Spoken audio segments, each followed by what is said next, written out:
former chief ng PNP Recruitment Selection Service, ano po ang mabisang payo niyo po sa ating mga police applicants ngayong kasagsagan ng 2025 PNP Recruitment?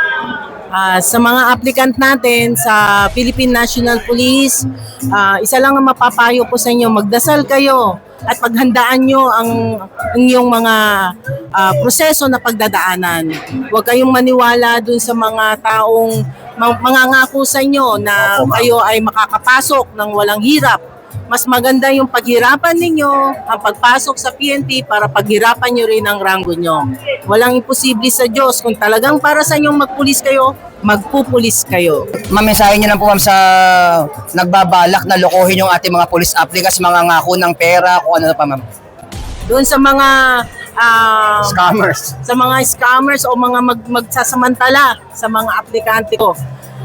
Sabi ko sa inyo, hindi lang kayo ang nag-iisa.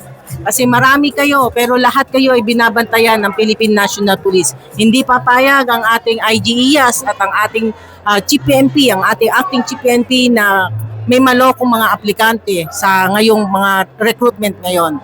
Kaya sa mga police din na nagbabalak na manloko ng mga aplikante, ang IAS ay laging nandiyan sa likod nyo para kayo ay kasuhan at mawala kayo sa serbisyo.